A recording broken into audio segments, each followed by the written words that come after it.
Oi, eu sou a Mirela, psicóloga, professora e coordenadora do curso de psicologia do Unisalesiano de Araçatuba. Serei uma das mediadoras dessa conversa, junto com o Alexandre e o Lúcio. O professor Alexandre está aqui comigo, então, né? Além do Lúcio, ele representa o curso de psicologia do Unisalesiano de Lins, né?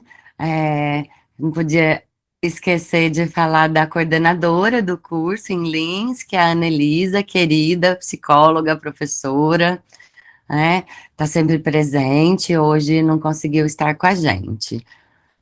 Sejam bem-vindos.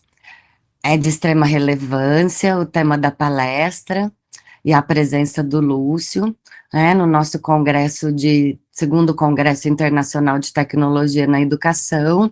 Agradeço o aceite, a presença. Alexandre, passo a palavra para você se apresentar. Olá, meu nome é Alexandre Romero, sou psicólogo e professor aqui do Unisalesiano de Lins. Assim como as palavras da Mirella, agradeço o convite e é muito especial para mim estar aqui representando o Unisalesiano de Lins, também ao lado da figura da Ana, que não pôde estar aqui, mas com certeza vai estar conosco em nossas falas. Muito obrigado, Lúcio, muito obrigado, Mirella, e desejo uma excelente apresentação para nós. Maravilha. É, o título da palestra, então, é As Políticas Desejantes no Instagram, entre selfies e feedbacks. Esse é um dos temas de estudos do Lúcio, cuja formação e atuação eu falarei resumidamente. Ele é psicólogo, clínico e analista institucional, trabalha com psicoterapia nas modalidades online e presencial em Goiânia, mestre em psicologia pela UFG, bacharel em psicologia pela UFF e especialista em educação à distância. Dedica seus estudos aos diversos temas culturais contemporâneos, contemplando principalmente as relações entre tecnologias de informação e comunicação, produção de subjetividade, clínica e saúde mental, sob as perspectivas da análise institucional, da esquizoanálise e da cyberpsicologia. Lúcio, seja muito bem-vindo. É um grande prazer contar com a sua presença para essa reflexão neste evento, que é o segundo Congresso Internacional de Tecnologia na Educação. Eu te apresentei brevemente, conta um pouco mais sobre você para a gente, por favor, além de discorrer aí sobre as suas ideias. Bom, olá a todos e a todas. Antes de mais nada, eu gostaria de agradecer pelo convite e poder estar participando deste evento, deste congresso. E eu espero que a minha participação, minha apresentação contribua de alguma maneira com a formação de todos vocês. Para poder falar sobre esse tema, antes de mais nada também eu gostaria de falar que esse trabalho que eu vou apresentar para vocês é o resultado da minha pesquisa de mestrado. Então, acaba falando também sobre mim, sobre a minha trajetória. E, por consequência, eu quis também trazer para vocês um pouco do processo de construção disso, para que vocês possam entender como que cheguei nesse problema, como que a psicologia, neste caso, vai tocar o campo da tecnologia, como que eu estudei a tecnologia e como que também, o que eu produzi disso e, por consequência, qual o resultado dessa pesquisa. Então, eu queria iniciar a apresentação do trabalho com uma breve narrativa. Essa narrativa, na verdade, ela está falando aqui sobre algo que é antigo, mas também é muito contemporâneo. Algo que se passa lá na Grécia Antiga. Foi um momento em que eu estava lendo um trabalho sobre um filósofo antigo, o Diógenes, o Cínico, e uma certa passagem sobre a vida do Diógenes acabou disparando esse problema que eu acabei desenvolvendo e pensando justamente neste trabalho. Para quem não conhece, o Diógenes, ele era um filósofo bem diferente, nada comum para sua época. E nessa passagem ele estava deitado, tomando um banho de sol, lá em Corinto. Foi então que um homem se colocou na frente dele, ele parou na frente dele. Esse homem, nada mais, nada menos, era o Alexandre o Grande, o imperador. E quando Alexandre se colocou na frente do Diógenes, ele fez uma sombra em cima do Diógenes. Alexandre, né, o imperador, ele já tinha um certo apreço pelo Diógenes, ele gostava do Diógenes, ele queria que o Diógenes fosse seu tutor. E mais uma tentativa de convidar o Diógenes para isso, ele perguntou se ele desejaria alguma coisa. O que você deseja, Diógenes? Eu realizo o que você quiser. E a resposta do Diógenes foi bem surpreendente. Ele falou para o Alexandre: sai da frente da luz. Quando o Diógenes fala isso, é porque nada do que aquele imperador tinha para oferecer a ele seduzia o Diógenes. Ele apenas desejava a luz do sol, o que certamente não é de domínio de ninguém. Então, quando eu me encontrei com essa história, com esse pequeno trecho da vida do Diógenes, eu acabei sendo tomado por um fluxo de pensamento sobre as tecnologias, que não parece muito evidente, mas eu vou continuar explicando e a gente vai chegar lá. Mais especificamente, assim, eu fui pensando sobre as plataformas de mídias sociais, sobre as redes sociais, né, como a gente chama mais comumente, e também as relações que a gente produz com elas. Eu fiquei pensando nessa oferta tentadora do Alexandre, que não me pareceu muito distante de quando a gente acessa as redes sociais e, por exemplo, eu vou no Facebook, o Facebook me pergunta: no que você está pensando? Ou quando eu vou no Twitter e ele fala assim: o que está acontecendo? Então, todas essas plataformas, elas comunicam com a gente, elas nos perguntam alguma coisa, elas nos oferecem alguma coisa, e diferente do Diógenes, a gente aceita, e a gente acaba acessando. Eu fui pensando, então, na quantidade desses Alexandres, mais ou menos invisíveis, que estão por aí mediando as nossas relações, e se haveria, de alguma maneira, algo que explicasse esse nosso desejo por cada vez mais Alexandres. Então, eu fui sendo tomado também por outros pensamentos incitados pelos filósofos Foucault, Deleuze e o psicanalista Guattari, filósofo e psicanalista Félix Guattari. Por exemplo, aqui nessa foto, né, tem o Echo Dot da Amazon, Echo Buds, TikTok, iPhone, enfim, todos esses Alexandres aí que a gente consegue e que fazem parte da nossa vida e que a gente acaba entrando em contato. Bom, para pensar, então, esses Alexandres, eu tive que pensar essas diferentes tipos de sociedades, porque Diógenes vivia num momento completamente diferente. A gente está já há mais de 2000 anos depois disso. E aí, para poder estudar isso e observar essas diferenças, compreender em que momento que a gente está vivendo, como que a nossa sociedade se organiza e, por consequência, também, que relações a gente está produzindo, eu tive que estudar que tipo de sociedade são esses e os seus diagramas. O diagrama aqui, enquanto um conceito do filósofo Gilles Deleuze, que a gente vai entender um pouco mais para frente como que ele significa, mas, de uma certa maneira, diagrama para esse filósofo seria como que as forças sociais se organizam, como que elas se estruturam e o que elas produzem a partir disso. E aí a gente, olhando pela perspectiva do Foucault, dos trabalhos do Foucault, ele separa mais ou menos, ele destaca, né, dois tipos de sociedade. A sociedade de soberania, que é conhecida principalmente no período medieval, com os monarcas, né, ou os soberanos. E nesse período em que, enfim, no período medieval, o poder era exercido fundamentalmente através do que o Foucault chamava de fazer calar, seja pela morte ou por outros mecanismos. E aí acontece que no alvorecer da modernidade, descobriu-se que esse fazer calar já não estava funcionando tanto na sociedade, começava a causar um certo alvoroço, esses rituais de morte, de punição, não eram mais bem vistos na sociedade, né? Estava acontecendo uma transformação social ali, né, nesse diagrama dos poderes que estavam se chocando, e vai então emergir um outro tipo de organização social, que é a sociedade disciplinar, mais próxima da gente. E aqui eu trago duas figuras bem clássicas, uma é o divã, que a gente conhece, né, da psicanálise, é o setting psicanalítico, e a outra é uma fábrica. E o Foucault, quando ele olha e ele começa a construir esse pensamento sobre essa nova sociedade que aparece, né, que já também não é a nossa, mas vai ser desse período da modernidade até mais ou menos o meio do século XX, ou um pouco depois do século XX. Esse período não é muito bem delimitado por esses autores, porque não quer dizer que uma sociedade acaba e outra surge. São poderes, são forças que acabam se modificando, e certas características de uma sociedade ainda se fazem presente nas outras.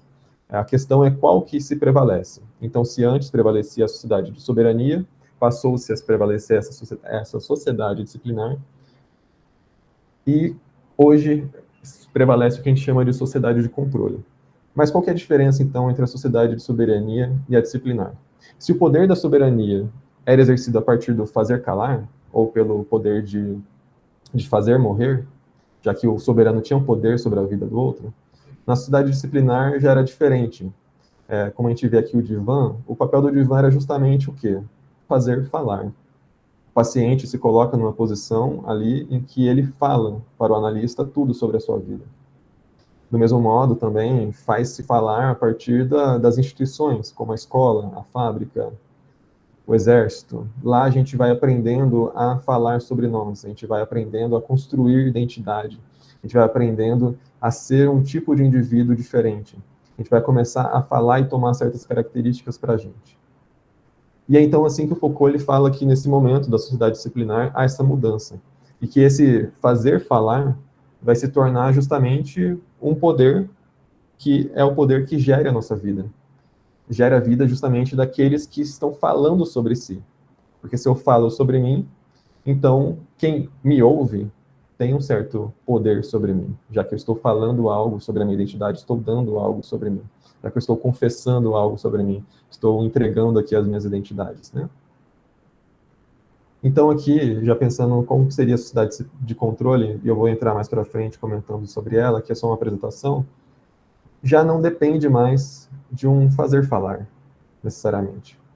Porque, embora esse fazer calar, né, da sociedade de soberania também tivesse presente na sociedade disciplinar, porque o poder não deixou de ser menos hostil, não deixou de ser menos evidente, né, de ser menos visível, mas essa técnica ela ficou rudimentar. O fazer falar da sociedade disciplinar foi muito mais sofisticado e ele é menos óbvio.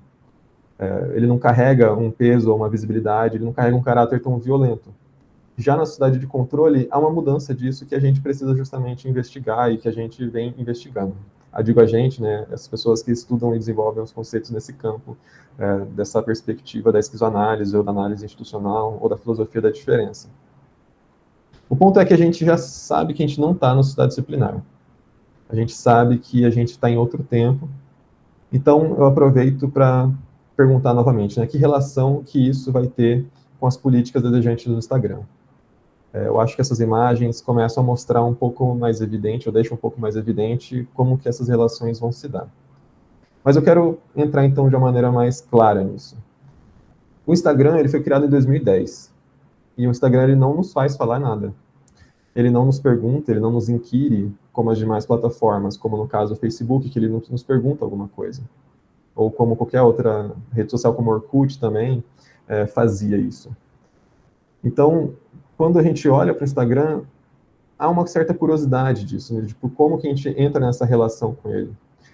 Porque, para mim também, né, para além disso, e para além também do seu crescimento extremamente consistente, o Instagram já passou de 1 bilhão de usuários há muito tempo, e por mais que ele seja ainda ameaçado pelo TikTok, que, enfim, o TikTok não seguiu os passos do Instagram, mas também conseguiu intensificar uma outra lógica de funcionamento que também é interessante, e vem muita gente passando a utilizar cada vez mais. Só que o interesse sobre o Instagram é justamente devido ao fato de que a sua plataforma não nos questiona nada. Ela não pede que a gente fale nada. Mas ainda assim a gente faz, a gente fala, a gente posta, a gente compartilha, a gente comenta, a gente curte. Então, espontaneamente a gente vai para o Instagram e a gente compartilha a nossa vida, nossos gostos, desgostos, alegrias, tristezas. E aí que está justamente os elementos necessários da construção do problema que eu pensei, né, aqui para fazer esse trabalho. E aí que está que o Instagram ele não pode ser também comparado com o Alexandre, porque ele não se colocou na nossa frente. Ele não impediu que a gente tomasse sol, ou seja lá o que a gente busque fazer quando a gente acessa ele na crença de que ele vai nos possibilitar fazer alguma coisa. Ele não necessariamente nos oferece uma realização de desejos, né? Ele não coloca isso para a gente. Mas ainda assim a gente deseja. Assim como a gente também deseja que os nossos desejos circulem pela sua plataforma. E quando eu falo aqui desejo, também eu quero trazer um pouco dessa perspectiva desses autores que eu já falei. O desejo, para esses autores, não se associa àquela sensação de falta, de uma certa falta fundamental que eu busco, então, cumprir ou realizar, eu busco aquele objeto que me falta. Na perspectiva desses autores, o desejo é mais uma lógica maquínica, porque para a gente nada falta. A gente está, na verdade, construindo coisas constantemente, incessantemente. E o desejo é isso, o desejo é construir relações, o desejo é realizar coisas, o desejo é produzir novas relações, produzir novos afetos, produzir novas, enfim, novos tudos que o humano é capaz de produzir. E aí a pergunta, né, por que a gente não deseja o Instagram? É um problema válido, mas ainda assim não vai abranger necessariamente o que eu estou querendo falar. Então, em vez de falar por que a gente deseja o Instagram, eu achei mais interessante investigar como que se dá a política do desejo nessa plataforma. Ou seja, como que funcionam as práticas de gestão dos nossos desejos que são exercidos no Instagram. O que eu quero dizer com isso? A política aqui não extrapola a questão da política macro, né, que a gente conhece a política agora, enfim, a política enquanto uma política institucional, mas política enquanto gestão da própria vida. A nossa vida, a partir do momento que a gente acorda, ao momento que a gente dorme, a gente toma uma série de decisões sobre o que vamos fazer. Se a gente não toma essas decisões, é porque já existem políticas que decidem isso por nós. Então, a política é justamente isso, a política no sentido mesmo da Grécia Antiga, no sentido de como eu decido a minha própria vida, como que eu decido fazer o que eu vou fazer, como que eu decido viver a própria vida. Mas, bom, já tendo falado um pouco disso, tendo explicado a questão do desejo, da política, o que seria essa política do desejo, né? Então, o que seria como circula esse desejo nessa plataforma, como que esse desejo se desenvolve. Eu gostaria de compartilhar, então, com vocês como que foi, o que eu acabei encontrando, acabei entendendo sobre as políticas desejantes do Instagram. Vamos, então, ao que a pesquisa acabou resultando.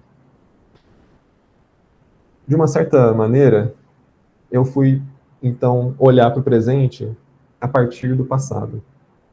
Assim como eu trouxe a questão da sociedade de soberania, eu queria entender como que funciona essa organização das tecnologias e da nossa vida. Então, os primeiros resultados que eu acabei encontrando nesse sentido foi decorrente justamente de uma análise de dois processos de codificação. A tecnologia, a gente sabe, são códigos, né, são codificações. Eu fui, então, focar em dois processos, além do digital, que é o que a gente está mais acostumado, mas eu quis entender também da tecnologia analógica, já que a gente convive com tecnologia desde que somos humanos. Então, compreendemos que a lógica da codificação analógica ela vai corresponder ao diagrama disciplinar, e que a codificação digital vai corresponder ao diagrama de controle. E para isso, eu elenquei aqui duas máquinas concretas que vão expressar essas lógicas, dessas máquinas abstratas. Aqui, máquina concreta seriam esses objetos concretos que a gente vê, e máquina abstrata é justamente essas lógicas que a gente se baseia para poder tomar certas decisões sobre a nossa vida. Uma dessas máquinas, então, é a esfera armilar, que aqui talvez alguns de vocês possam conhecer, é aquilo que utilizavam nas grandes navegações para poder se orientar. E essa outra máquina aqui, ela vai ser a máquina tabuladora de Olerite. Então, assim como a escola, a prisão, o hospital também codificam os nossos corpos, a esfera armilar, ela codificou os mares, ela codificou os céus, para que, dessa maneira, os navegadores pudessem explorar e dominar os mares e as terras. E, embora o desejo de digitalização, digamos assim, já se fizesse presente, a máquina tabuladora de Olerite, ela foi uma das primeiras máquinas que expressam esse desejo de maneira concreta. Ela foi desenvolvida para poder acelerar o processo de recenseamento da população. Ela passou a estratificar, então, as vidas em dígitos, em informações manipuláveis e passíveis de predição de conduta. Então, antes, o que levava cerca de 8 anos, 10 anos, para poder fazer um censo de um país, como nos Estados Unidos, que tinha talvez 20% da sua população atual, com essa tabuladora de Olerite, passou a levar cerca de 1 ano, 2 anos, para realizar o censo da mesma população. E hoje ainda é mais rápido, né, com os computadores, tablets e tudo mais. A questão é que, quando a gente vê essa diferença dos processos de codificação, a gente vê que o processo de digitalização ele vai solapar os princípios disciplinares, mas ele não os exclui.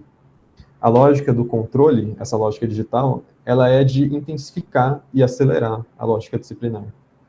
Ela vai tratar de uma mudança do que a gente entende como alma ou mente na psicologia, para o que hoje a gente chama de informação, ou código genético. A alma, então, que era apresentada pelo Foucault como a prisão do corpo, né? Isso ele falando de uma maneira irônica, como a gente se prende muito à nossa mente para dizer quem somos ou o que podemos ser.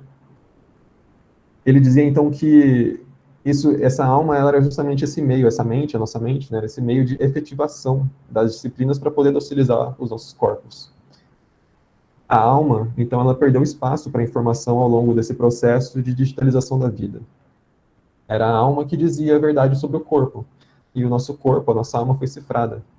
Agora, o que diz sobre nós, que tem muito mais valor, é justamente o nosso código genético. São os circuitos nervosos, são os conteúdos compartilhados nas plataformas de mídias sociais, são os algoritmos, são os censos, ou seja lá, né, enfim, qual informação for. O ponto é que o que agora manda, digamos assim, o que tem mais poder é a informação digital, que é manipulável por meio dessas tecnologias digitais variadas. Então, nesse processo de individualização que nos levou da sociedade disciplinar, que era individualizante e massificante, agora estamos passando por um processo, na verdade, que é individualizante e estratificante. A gente observa a população não mais enquanto indivíduos, mas enquanto estratos sociais, enquanto estratos de gostos, de desejos, de vontades, assim como também as plataformas nos olham. Assim, desde o século XX, mas principalmente na abertura do século XXI, com essa remodelação do liberalismo, o corpo humano, ele vai se manteve, né, aprisionado por uma série de crenças e valores, dependente das máquinas, dos mecanismos de controles automatizados, vai ganhar uma nova forma. E é diante dessa pista que a gente seguiu para uma investigação acerca desses mecanismos de controle, dessa sociedade que a gente ainda está se vendo como ela está se desenvolvendo.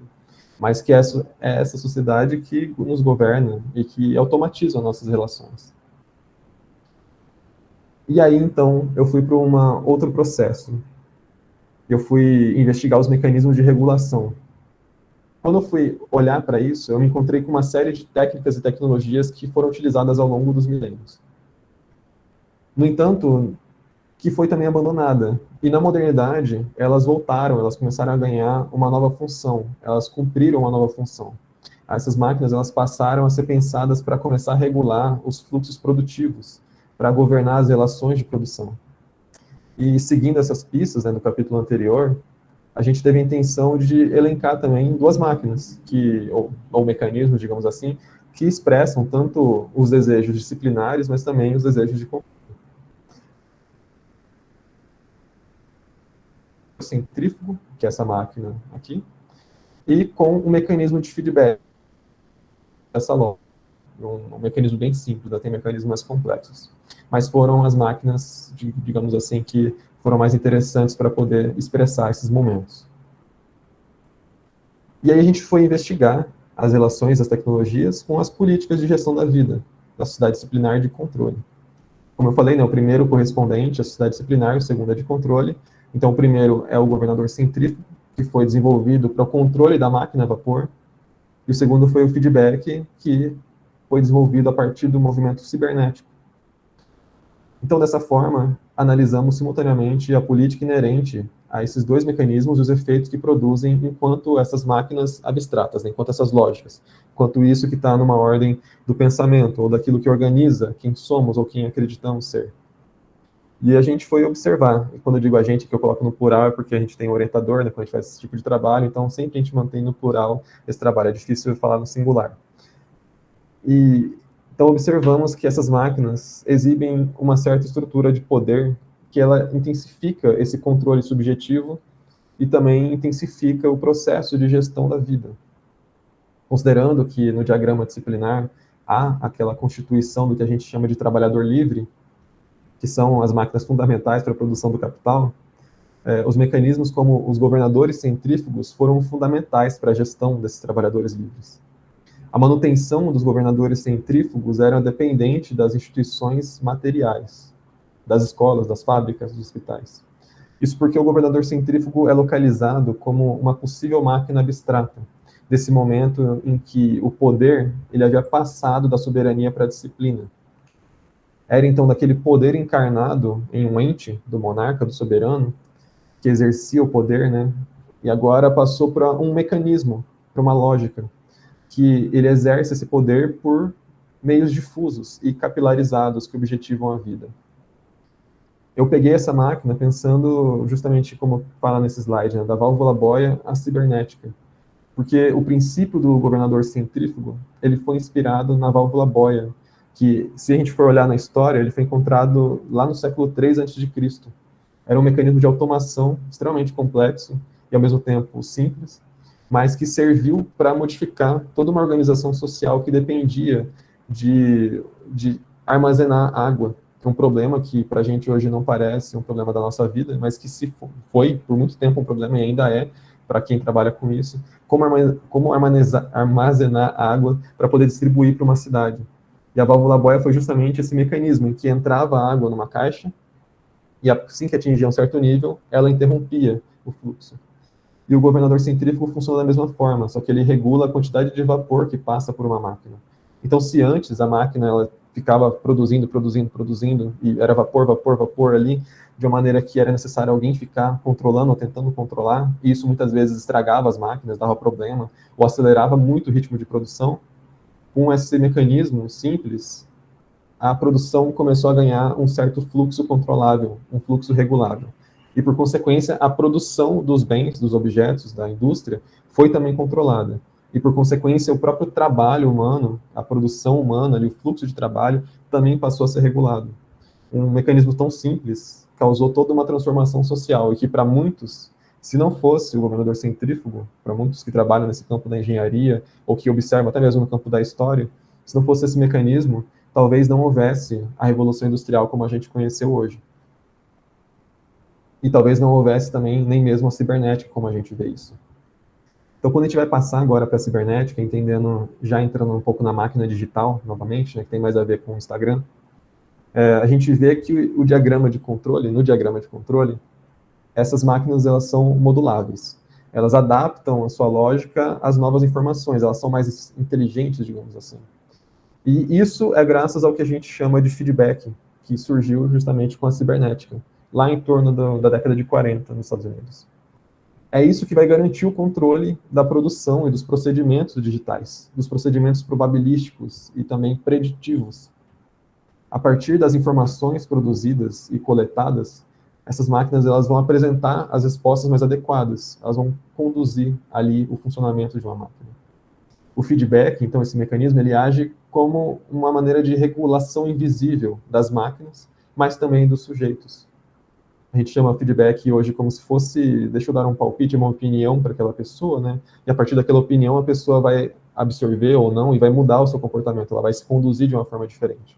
Então, o feedback, ele nasce daí, desse mecanismo que era inserido numa máquina e que ele sentia, ele coletava informações do ambiente e decidia qual seria, então, o melhor trajeto, ou a melhor decisão, o quanto devo produzir, aumentar ou diminuir essa produção. Eu trouxe o exemplo do míssil justamente porque foi assim que se pensou esse mecanismo de feedback. No período da Segunda Guerra Mundial, os aviões alemães nazistas eram muito rápidos, eles eram muito velozes, e os países que estavam lutando contra não tinham condições de atingir esses alvos, nem com aviões direito, nem mesmo do chão. Então, os mísseis, diferente de hoje, que a gente vê os drones e todos aqueles aparatos inteligentes, eles não eram inteligentes, né? Eles eram bem burros, assim. Então, você lançava um míssil, ele só seguia aquela trajetória e caía num ponto determinado, fazendo o percurso dele. Acontece que foi nesse momento que um matemático, o Norbert Wiener, o pai da cibernética, ele começa a pensar, como que a gente consegue colocar uma certa característica nesse míssil que ele vai, então, perseguir esse alvo? Ele dá, então, um caráter que seria humano, uma função humana de percepção, de sensação, e até mesmo de cálculo ali, de trajeto, enfim, não chega a ser um pensamento ainda, como a gente vai ver na inteligência artificial, e nem mesmo de inteligência em si, mas ele começa a dar essas características, que a princípio a gente vê como humanas, para uma máquina. Ele dá essa característica da sensação e da percepção, a partir, justamente, das máquinas ou dos mecanismos digitais. Ao tempo da guerra ele não conseguiu produzir isso, mas depois ele conseguiu e, enfim, está na história hoje. A gente vê os drones e tantas máquinas inteligentes que utilizam dessa lógica do feedback até hoje. A questão, então, é que é esse mecanismo que vai governar as máquinas, né? A máquina humana e as máquinas, né, concretas, na medida em que vai manter o seu funcionamento e também a nossa codificação vai ser modulável, já que a gente está agora com o mecanismo de feedback. vai governar, então, os indivíduos devido a esse controle por meio da informação, que nos regula essa interface humano-máquina. Então, o poder não depende mais das instituições materiais, não depende mais daquilo que a gente observa muito fixo, como a escola, hospital, fábrica, exército. Por outro lado, a efetuação, ela é variável, ela depende muito mais das cifras, ela é muito mais, como eu falei, individual ou estratificante. Com a internet, então, a gente passou para uma dimensão na qual somos capazes de compartilhar múltiplos espaços, né, como agora, e tempos independentemente de nossa localização física. Compartilhamos portais, documentos de textos, conteúdos audiovisuais, afetos, e os feedbacks incitam o aumento das nossas conexões para também dataficar o nosso engajamento, produzir dados sobre o nosso engajamento, como parte desses sistemas de comunicação e de controle. Vai ser a partir desse ponto, então, que começa a ficar um pouco mais evidente as condições para que uma plataforma como o Instagram se torne tão atrativa para a nossa sociedade. Então, trazendo aqui um trecho de um trabalho do Leonardo Mazzaro, com sua dissertação de mestrado, ele fala: a cibernética já nasceu como um sucesso midiático. Não somente foi amplamente noticiada, divulgada e celebrada pelos meios de comunicação dos Estados Unidos e de fora, como engendrou uma avalanche de previsões e de transformações sociais e tecnológicas futuras ou instantâneas. A cibernética, que nasceu então nos anos 50, mais ou menos, já nos anos 60 a gente via os desenhos como os Jetsons, né? Para quem não conhece, vale a pena buscar, que era a família do futuro, em que tinham robôs e tinham carros voadores e tudo mais, graças justamente ao desenvolvimento da ciência cibernética e do que ela incitava na sociedade. Já entrando, então, agora um pouco melhor, para a gente poder discutir essa questão da política e do desejo na área da informação, quero dizer, então, o que isso vai ter a ver com isso que eu quero, com isso que a gente está pensando aqui.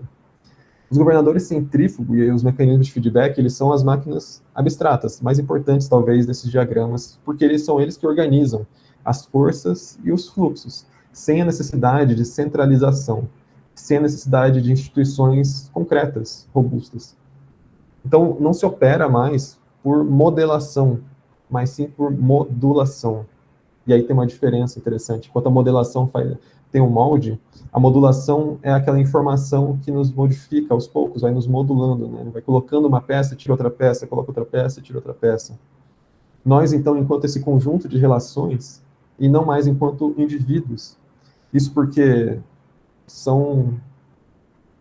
nós somos esses estratos, né? Somos segmentos de população, que a gente acaba sendo regulado ou retroalimentado pelos mecanismos de feedback subjetivo.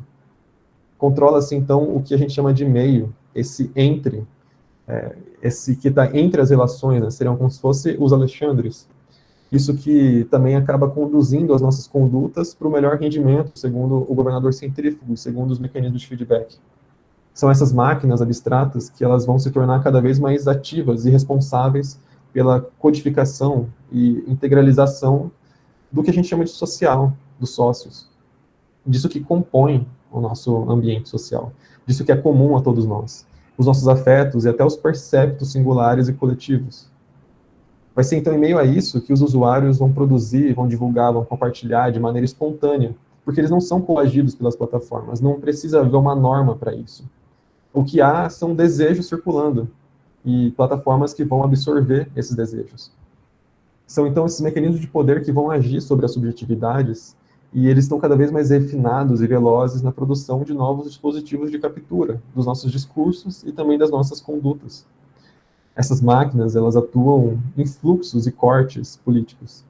Vai haver as políticas neoliberais, em ressonância também com o capital, vai também ter as políticas de vigilância, as políticas racistas, machistas, LGBTQIA+, fóbicas, mas também tem as políticas comunitárias, as políticas progressistas, libertárias, enfim, é todo esse emaranhado social cujas intensidades elas são variáveis, assim como também são estratificáveis, são transformadas em dados, né, são dataficáveis. O que a gente tem, portanto, é esse vasto campo de políticas desejantes que pode ser agenciado por esse diagrama novo que a gente está vivendo e que, no caso, vai estar em meio às políticas do próprio Instagram. E aí, agora, entrando de fato no Instagram para a gente poder ir se caminhando para o fim, quando a gente fala aqui do Instagram, eu estou trazendo justamente como essa tecnologia extremamente sofisticada e com um alto grau de inteligência e de autonomia. e que foi construída e ela é sustentada por uma série de mecanismos mais ou menos visíveis de feedback. A partir do uso humano, garante a manutenção, assim como também o constante aperfeiçoamento e personalização, para se tornar o dispositivo ideal para que a gente use, né, para que a gente confesse, a gente se expresse nele. Então, para o Instagram é importante saber sobre o usuário, desde o tempo de permanência da janela aberta no celular, até mesmo o tempo de visualização de cada mídia por cada usuário. O objetivo é justamente produzir informações a partir das análises de dados extraídos da nossa relação que a gente tem com aquilo que nos é mostrado. Então, para alguns usuários, a inteligência da plataforma às vezes é compreendida e parcialmente desejada. Identificamos nessa pesquisa 3 vetores de força que estão presentes no Instagram.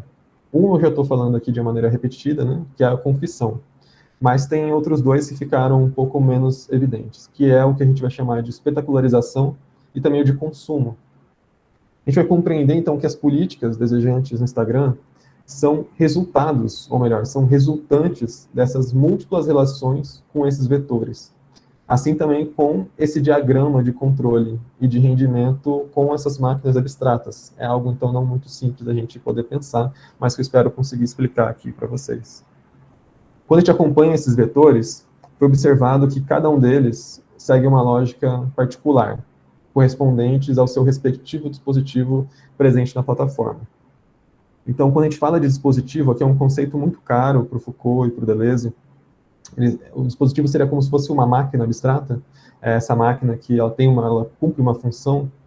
Então, o dispositivo, o que ele é? Ele, de alguma maneira, ele tem a capacidade de capturar, de orientar, de modelar, de controlar e de assegurar os nossos gestos, as nossas condutas, as nossas opiniões, os nossos discursos. Ou seja, identificamos que esses vetores, eles são produzidos e intensificados por seus respectivos dispositivos, para poder garantir justamente o funcionamento do Instagram. Então, os 3 dispositivos são o de confissão, o dispositivo de espetacularização e o dispositivo de consumo. Esse daqui é um esboço simples de como ficou a construção do Instagram, mas eu vou explicando um pouco melhor. Seria, então, a pessoa que utiliza, né, o confessor, ou o protagonista, ou o empreendedor, ele compartilha seus dados e vai passando pelo dispositivo confessional, pelo dispositivo de espetacularização, pelo dispositivo de consumo, até chegar no outro lado, que seria o auditor, o espectador, ou o consumidor, que também, ao interagir com esse conteúdo, produz dados que vai alimentar toda essa rede. Mas para poder explicar um pouco melhor, então, como isso funcionaria, né, como a gente vai entender essa política. Primeiro eu vou começar pelo dispositivo de confissão. E para poder falar disso, a gente precisa entender que essas plataformas, né, para essas plataformas, a noção de usuário se trata de uma mera formalidade. Isso porque hoje já se perdeu esse sentido de usuário que tinha na computação de meados do século XX. Se antes essa noção de usuário ela foi utilizada para poder relacionar o uso da máquina a determinada pessoa que foi cadastrada num sistema, hoje a gente faz muito mais do que isso. A gente constrói um perfil muito bem preenchido. Então a gente cede de maneira voluntária, né? A gente entrega uma gama de informações de maneira mais ou menos consciente. No Instagram já não configura mais, não existe essa figura do usuário no sentido primordial. O que tem, por outro lado, é esse perfil, é esse confessor. Ou pelo menos é um performatizador de uma certa confissão. Porque monitorado, rastreado, mensurado, analisado, quem entra em relação com essas plataformas vai se tornar um confessor de si. Tudo que a gente faz lá ele acaba sendo observado. Até mesmo quando você não curte, você não compartilha, isso é observado, isso é dataficado. Então, diferente das instituições disciplinares, essas confissões elas não possuem um fim de nos individualizar ou de massificar.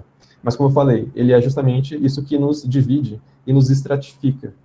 Porque para a plataforma importa menos quem que eu sou enquanto usuário, não, ou quem você é como usuário, pela sua individualidade, pela minha individualidade, e mais pelos extratos que são produzidos a partir desses dados extraídos. E não só de mim, mas de bilhões das pessoas que utilizam essa plataforma.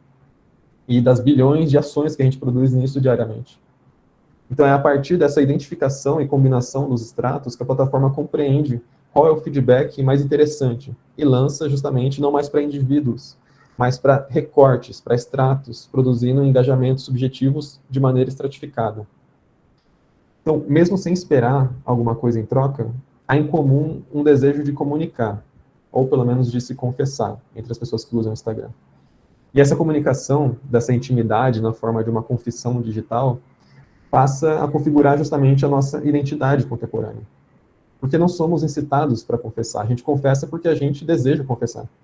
A gente confessa porque é assim que a gente afirma e a gente se compromete com a nossa identidade. São essas relações instituídas a partir da confissão que nos torna quem somos, né? A gente se identifica a partir disso. Quem não confessa não existe, né? Quem não fala quem é no Instagram, quem some no Instagram ou some das plataformas, não existe. A pessoa não é. Até os amigos se preocupam, né? O que aconteceu com você? Então não é mais necessário, né? No Instagram não é mais necessário você até mesmo falar para confessar. Basta você estar presente. O simples gesto de acessar, como eu falei, né? Já é falar.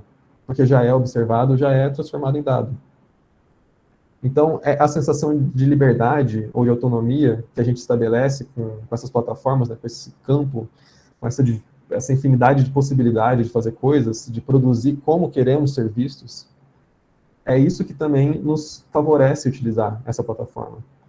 E aí, inverte aquela lógica do que eu falei do fazer falar da disciplina. Porque agora, em vez de precisar nos incitar, a plataforma disponibiliza uma série de funções e ferramentas e deixem com que a gente fale livremente o quanto e como a gente quer. E a gente deseja falar e mostrar quem somos ou quem estamos sendo, para poder nos afirmar enquanto identidade, mostrar que existimos, mostrar o que estamos fazendo, quem somos e tudo mais. E é na medida em que a gente supostamente toma controle sobre a nossa narrativa, que a gente vai construindo a nossa própria identidade sobre a relação com essas tecnologias algorítmicas, né, e essas práticas confessionais, a gente também acaba inaugurando uma possibilidade de performar em um certo ideal de realização e de rendimento disso que somos enquanto também sujeitos neoliberais, desse sujeito, desse humano esboço, que não é um humano completo. É um sujeito espetacular, espetacularizante, que ele é especialista e ele também é inventor de si. Ele está imerso nessas utopias do capital. É nesse sentido, então, que o capital, né, ele atua de uma maneira a aproveitar essa nova composição da subjetividade com a finalidade do rendimento infinito. Porque ele observa que, né, são nas práticas das confissões, das redes sociais, justamente a oportunidade de extrair cada vez mais o que a gente vai chamar de mais-valia ou superávit comportamental. O nosso comportamento está também sendo tratado como um commodity. É desse conjunto, então, dos confessores que acaba engendrando essa política desejante que se afirma como uma nova maneira de governar. É uma gestão de si pela espetacularização daquilo que é confessado. E aí, por consequência, então, eu passo para o dispositivo de espetacularização. O que o Instagram, então, está engendrando é, de um lado, o espetáculo do protagonista da própria vida, eu que estou fazendo aqui a minha própria vida para as pessoas assistirem, mas, do outro lado, também tem o espetáculo que as pessoas vão assistir, né, aquele conteúdo. E espetáculo aqui não é necessariamente, de fato, espetacular, não precisa ser algo assim. É o espetáculo da coisa mais banal possível, da coisa mais simples e mais trivial que seja. Então, cada perfil é simultaneamente quem está no palco, mas também quem está na plateia. Quem vai decidir a plateia é a plataforma, e os seus algoritmos e também seus mecanismos de feedback. Tudo, então, é convertido em termos de engajamento. Do like até mesmo a nossa insatisfação, o nosso desgosto daquilo que a gente vê. Tudo tem que ser espetáculo, e a gente deseja também dessa forma. Porque se alguém coloca, né, quando a gente se coloca enquanto espectador, e a gente vai ver algum conteúdo que a gente não gosta, a gente demonstra isso muito claramente passando rapidamente. E quando a gente se coloca do outro lado enquanto a pessoa que vai produzir, a gente também sente um peso que é ser visto e ser avaliado, ser julgado e tudo mais. Então a gente quer saber, né, como nossos conteúdos publicados estão circulando, o que a plateia está achando do nosso espetáculo. Até quem não tem intenção de produzir um espetáculo vai fazer. Isso porque a plataforma ela nos modula dessa maneira. Todo o conteúdo a gente sente que tem que mobilizar afetos das pessoas, mesmo que seja por alguns segundos. Isso não implica afirmar que tudo vai se tornar arte. Alguns têm essa pretensão, alguns conseguem fazer, alguns utilizam a plataforma dessa forma, mas de maneira geral, na verdade, aquilo são produtos, né, seguindo a lógica capitalista, e porque são descartáveis para o consumo do próximo produto que vai vir, daquilo que é mais novo, mais recente, daquilo que a gente roda a tela e vai surgir mais um monte de coisa. São produtos porque são mediados dessa forma, e a moeda de troca, ou a maneira como a gente consome eles, se dá pela nossa interação, que vai ser transformado em informação. Se eu curtir ou se eu interagir de uma certa maneira, que os algoritmos vão compreender como interesse, então eu vou consumir mais produtos assim, vão me mostrar, vão me oferecer mais produtos assim. Se um produto não vendeu bem, se não está compartilhando ou não está engajando, então ele vai deixar de ser distribuído pela plataforma. Por isso, não devemos compreender esse dispositivo de uma maneira isolada. As tecnologias como essa, elas devem ser analisadas enquanto múltiplos dispositivos. Neste caso, apresentando como dispositivo de confissão, de espetacularização, mas também como consumo. Mas consumo de quê? Fundamentalmente, de emoções. De emoções que elas atualizam os sujeitos enquanto consumidores ávidos por alguma coisa que provoque alguma sensação. A confissão é a matéria-prima que vai passar pelo processo de espetacularização e vai ter como objetivo final a forma produto, que é aquilo que a gente vai consumir. Isso porque o capitalismo, que muito se pensa e se analisa ainda hoje, que é o de acumulação, ele é extremamente racional, a gente estuda ele por uma lógica extremamente racional e não emocional. Só que o valor das coisas não está mais atrelado dessa lógica racional, está muito mais atrelado ao uso. Então, não se baseia pela racionalidade, mas aquilo que é emotivo. A emoção se tornou o meio de produção. Depois que os nossos corpos foram fossilizados pela sociedade disciplinar, né, pelas disciplinas, pelas instituições, o que restou foi justamente as emoções. Se a nossa racionalidade foi disciplinada, docilizada, sobrou as emoções. E elas não são simplesmente aprisionadas e controladas. Porque o capitalismo de plataforma, né, esse termo que a gente utiliza para poder falar das tecnologias, compreendeu isso muito bem. Então, ser livre hoje significa deixar com que as nossas emoções corram livremente. E as plataformas como o Instagram afirmam e reafirmam essa liberdade nos seus espaços. Pode-se realizar o que se deseja, e dificilmente haverá alguma sanção disciplinar. Porque o que interessa ao Instagram é justamente a produção incessante de dados, independente do que seja. Quanto mais dados, melhor. Mesmo que esses dados sejam provenientes de população neonazista, supremacista branco, dentre outros grupos que podem até mesmo ameaçar as instituições materiais e até mesmo os regimes democráticos. Os consumidores do Instagram, eles buscam emoções, eles buscam sentir algo. Busca surpresa, alegria, desprezo, tristeza, raiva, medo, qualquer coisa que altere o estado atual. Busca pertencimento, busca identificação, nem que seja pela afirmação da diferença. Diante, então, de qualquer sinal de tédio, é possível rolar com os dedos pelos smartphones, né? E as diversas abas em busca de alguma coisa que nos mobilize, nos engaje numa próxima ação. Eis então o motivo de apresentar o Instagram enquanto o dispositivo de consumo por último. Porque, como eu falei, no Instagram não tem mais usuários. O que tem são justamente confessores, protagonistas e espectadores. São gestores e consumidores de tudo, e principalmente consumidores de emoções. Não há apenas uma estética desejada, mas várias possibilidades de estéticas que são desejadas pelos mais variados estratos que constituem a plataforma. Os consumidores, eles devem ser criados a fim de realimentar essa sensação de liberdade, de possibilidade que é característico do nosso liberalismo. Então, já com um pouco mais de sentido do que ele significa, considerando esses múltiplos dispositivos. O conteúdo compartilhado ele vai passar por esses 3 dispositivos, e quando se torna um produto exposto na plataforma, ele se torna acessível para quem está do outro lado, né? Esse auditor que vai auditar essa confissão, vai ver se é verdade ou não, vai avaliar, enfim, vai falar o que achou daquilo. Desse espectador, desse consumidor, cujas reações também são dataficadas e vão produzir feedbacks que realimentam todas as máquinas presentes nesse circuito para poder promover mais engajamento. E esse esboço está simplificado, ele é apenas uma parte dessa rede complexa, na qual diariamente são centenas de milhões de indivíduos em múltiplas relações. Além disso, um indivíduo que compartilha a sua vida não faz somente para um seguidor. Ele pode fazer para 10, 100, 1 milhão, ou milhões, dezenas de milhões. Até centenas de milhões. O mesmo vale também para o inverso, né? Porque um indivíduo que engaja, ele não faz somente com um conteúdo, ele faz com uma imensa variedade em questão de minutos. Esse sujeito, então, a gente está chamando ele de um sujeito do rendimento, porque ele é gestor de si, ele está sujeito a si próprio. às próprias expectativas, aos próprios limites, ao próprio mundo, ou pelo menos ao que ele concebe enquanto expectativa, limite e mundo. Ele é responsável por aquilo que ele confessa, mas também por aquilo que ele audita. Ele é protagonista, mas também é espectador. Ele é quem produz, mas ele também é quem consome. Ele acredita que ele tem as ferramentas para poder existir nesse regime, na mesma intensidade que também acredita ter o controle sobre a própria vida. Ele acredita escolher livremente, mesmo que com algoritmos.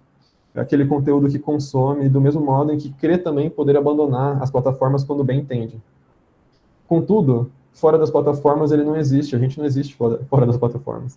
Se a gente não for alimentado por esses diversos mecanismos de feedback, a gente não consegue se orientar. Se a gente não está constantemente em instabilidade devido a esse fluxo de emoções que a gente já está habituado, a gente se torna sujeito do tédio. E o tédio para a gente, né, para a gente que é o sujeito do rendimento, é experimentado como o oposto do sentir, é o oposto das emoções. E aí quando a gente faz essa pergunta, né, o que esse sujeito deseja, é uma pergunta falsa, porque o mais adequado seria perguntar o que ele não deseja, porque esse sujeito ele vai desejar uma infinidade de coisas. O limite do seu desejo está atrelado justamente nessa capacidade de produção para as telas, bem como também com a capacidade de consumo através das telas. Ele vai desejar tudo que as emoções dele podem suscitar. Isso porque esse sujeito ele não é uma unidade, mas ele é um grupo de estratos que é acionado de acordo com as relações que produz. O seu grau máximo de unidade é o perfil. E não é por acaso que cresce cada vez mais o interesse de cursos por marketing pessoal, porque a gente trata também a si próprio como uma marca. Então, dessa maneira, a gente deseja tudo o que é possível relacionar com aquilo que a gente chama de nosso.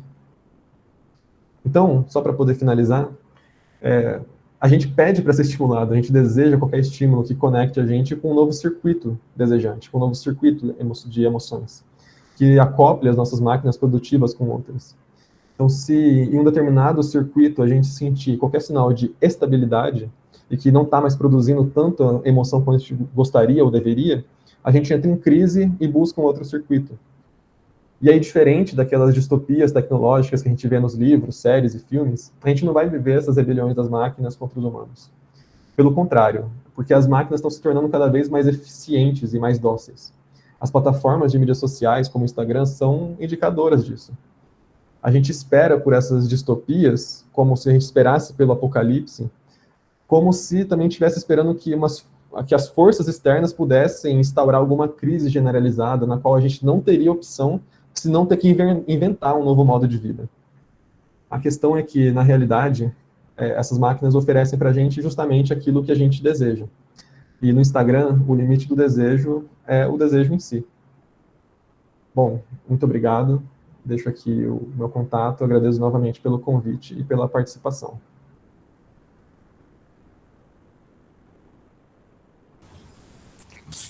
Muito obrigado, Lúcio, pela sua apresentação. Assim, achei fantástico. Já conheci um pouco da sua pesquisa, um pouco da sua fala, e eu acredito que contribuiu demais para a gente poder pensar. E vou fazer apenas um apontamento. Não vou nem colocar uma pergunta, porque eu acho que você deixa inúmeras pistas para quem for assistir essa apresentação, até para que possa buscar se inteirar mais e compreender, eu acredito, o que é essas políticas do desejo dentro da ideia do Instagram, ou da tecnologia em si, e como isso acontece. Mas eu queria destacar aqui na sua fala, eu achei isso brilhante, como você pega a ideia, até a própria ideia da esquizoanálise, ou um autor extremamente difícil como Foucault, e faz um traçado histórico muito fabuloso de se acompanhar para pensar o que é a subjetividade. Porque você começa, e eu acho que o meu nome coincidiu aqui, o dos Alexandres, eu até me senti contemplado, de certo modo, brincadeira à parte, mas você coloca a ideia do famigerado encontro entre Diógenes e Alexandre para colocar ali um princípio do desejo, passa por todo o estudo do Foucault em relação ali à sociedade, como ela organiza um discurso, um aparato de saber, como isso vai cair na atualidade junto com a psicologia, eu achei isso fantástico. E aí eu fiquei pensando, e coloco como uma contribuição mesmo, até para depois o pessoal poder pesquisar, que por muitos momentos eu fiquei pensando no conceito de ecosofia, do Deleuze e do Guattari também, dessa ideia da gente sempre pensar o ser humano na esfera com o ambiente, com as relações sociais, e como isso gera um processo de subjetivação da mente humana. e o que essas relações da tecnologia, nesse desenvolvimento que você brilhantemente apresenta, faz com essa relação contemporânea. Porque surge um novo tipo de formação de desejo, eu acho que eu posso dizer assim, um novo tipo de discurso, um novo tipo de relação com a tecnologia. No seu caso, você faz o recorte do Instagram para a gente pensar.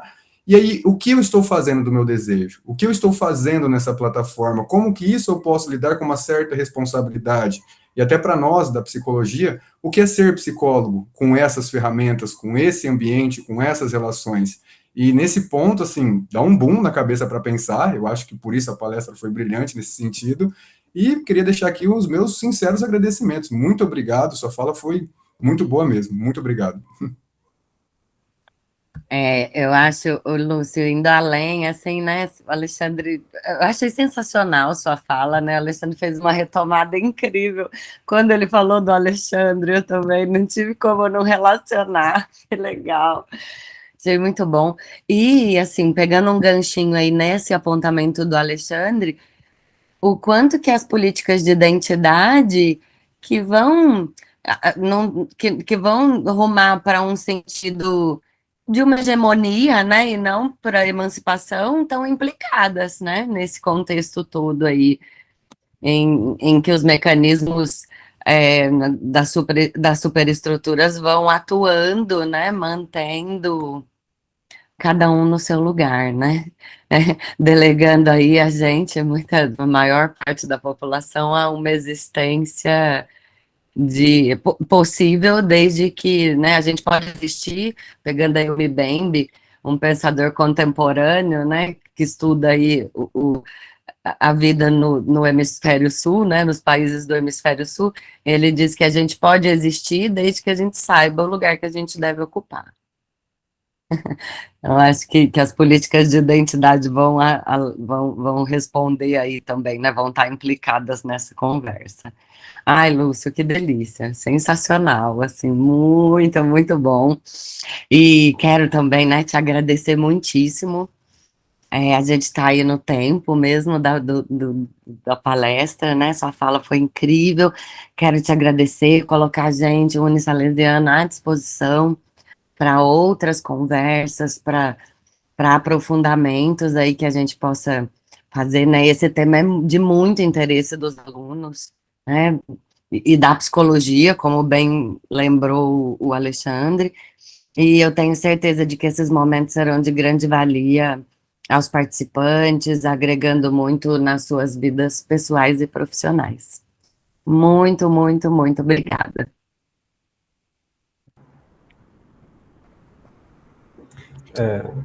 Só queria novamente agradecer. O Alexandre fez uma boa retomada, ele colocou esses problemas justamente porque é isso que a gente tem que fazer, né? A gente pesquisa, encontra esses mecanismos e devemos entender, então, o que a gente faz disso, o que a gente faz a partir disso. Qual que é a minha ética, então, com essas plataformas, com essas mídias, o que eu desejo para mim. Será que eu desejo esses desejos, né? Será que é realmente isso que é bom para mim?